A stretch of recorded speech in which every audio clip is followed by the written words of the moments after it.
समाजमनाचा वेध आणि आपुलकीची सेवा देणारे आपले न्यूज चॅनल एरळा न्यूज। आदर्श विद्यार्थी घडवण्याचे केंद्र म्हणजे जिल्हा परिषद प्राथमिक शाळा आहेत, त्या सांभाळल्या पाहिजेत, अन्यथा गोरगरिबांना शिक्षण मिळणे अवघड होईल असे मत सातारा जिल्हा परिषदेच्या खटाव गटाच्या सदस्या डॉक्टर प्रियताई शिंदे यांनी व्यक्त केले।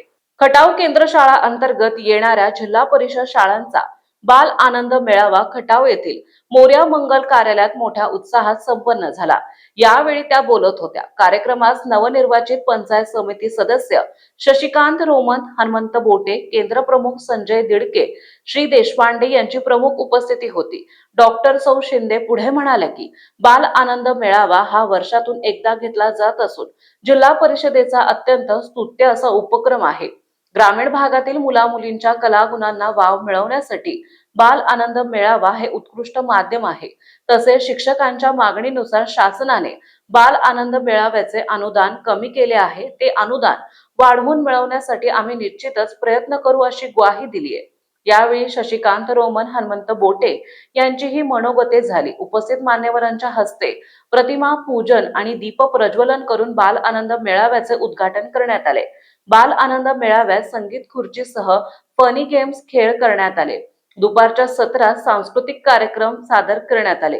यावेळी खटाव मुले, खटाव मुली, शास्त्रीनगर, शिरसवस्ती, भुरुकवाडी, भांडेवाडी, दरुज, दरजाई, पवारवाडी, धारपूर या शाळांनी सहभाग नोंदवून सांस्कृतिक कार्यक्रमांमध्ये देवदेवतांची गीते, छत्रपती शिवाजी महाराज राज्याभिषेक सोहळा, पोलीस धीम, शाळा मराठी माझी, पोतराज गीत, धनगरी गीत आदींसह सांस्कृतिक कार्यक्रम मोठ्या उत्साहात पार पडला।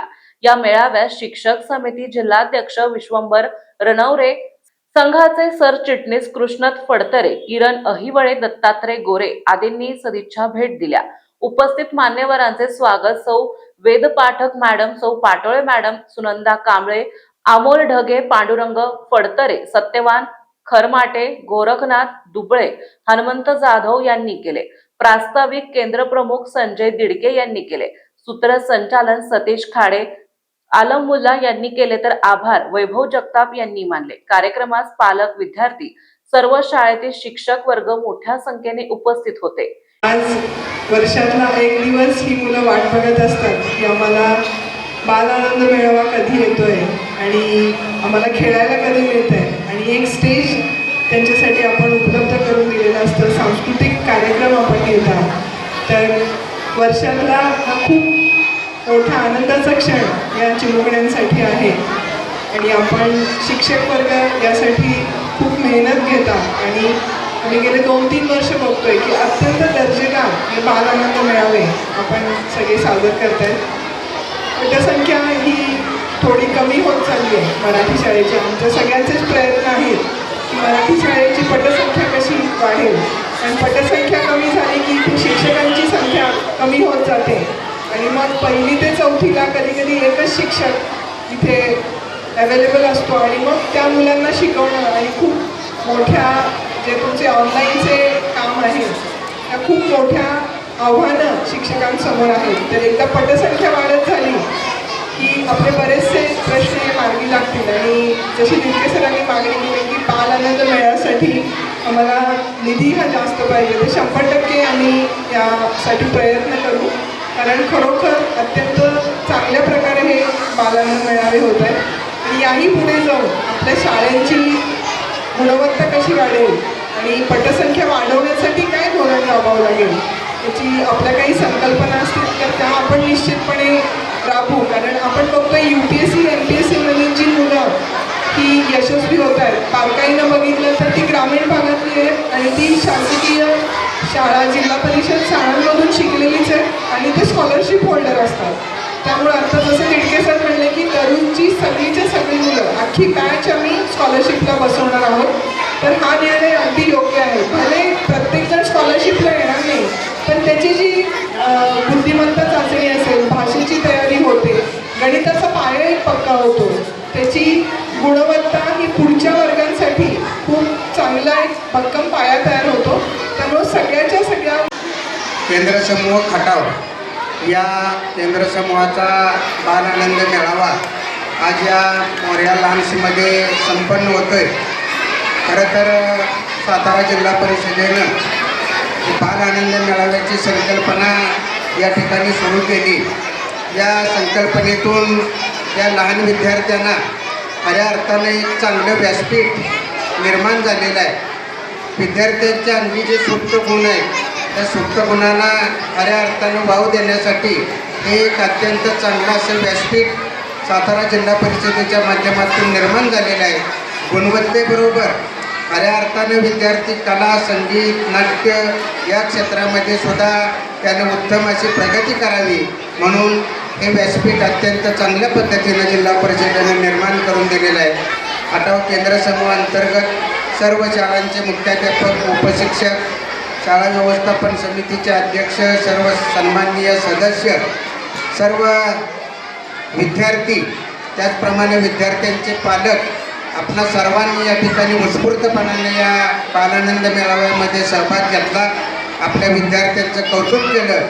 या केंद्राचे केंद्रप्रमुख सन्माननीय तिडके साहेब, सन्माननीय आमचे मित्र आहे.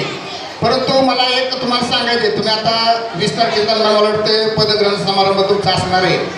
आपल्या बालानंद मेळाव्याला तरतूद आता इथं बघा, एवढे जवळ आपल्या केंद्राचे 500 विद्यार्थी या ठिकाणी येत आहेत. आपण यांना मनोरंजनात्मक खेळ घेतो, त्यांचा सांस्कृतिक कार्यक्रम असतो. मधल्या सुट्टीत आपण त्यांना जेवण देतो. म्हणजे आज जवळजवळ आपण 600 विद्यार्थ्यांचं जेवण या ठिकाणी तयार केलेलं आहे. त्याचबरोबर त्यांच्याबरोबर येणारे पालक यांना सुद्धा या ठिकाणी आपण जेवण देत असतो. परंतु महागाई काळ वाढत असताना अनुदान मात्र कमी होत चालले. गेल्या वर्षी 17,500 रुपये अनुदान होतं बालानंद मेळाव्यासाठी, यावर्षी 15,000 रुपये केलेलं आहे. म्हणजे महागाई कमी झाली का वाटली हे मला नक्की कळलं.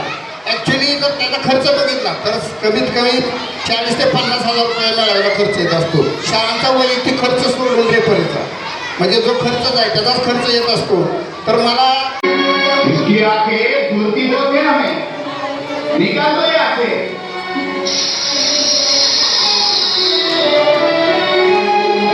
इसकी जबान बोलती बहुत है, कहा डरो की जबान.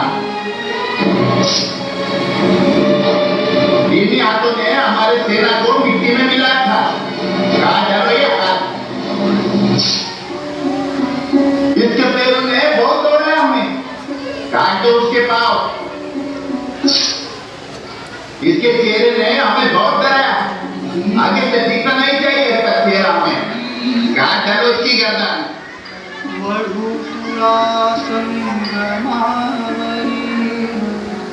मृत्युंजय संभार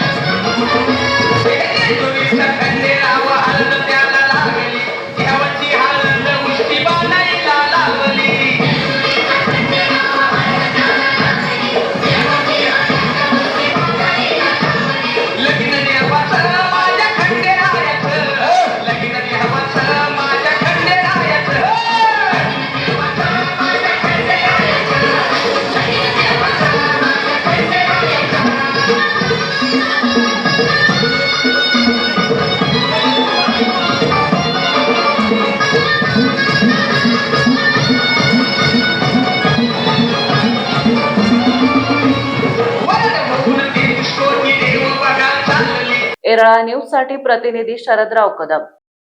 आपल्या भागातील महत्त्वाच्या बातम्या पाहण्यासाठी आजच आमच्या येरळा न्यूज चॅनलला यूट्यूबवर सबस्क्राईब करा आणि बेल आयकॉन प्रेस करा.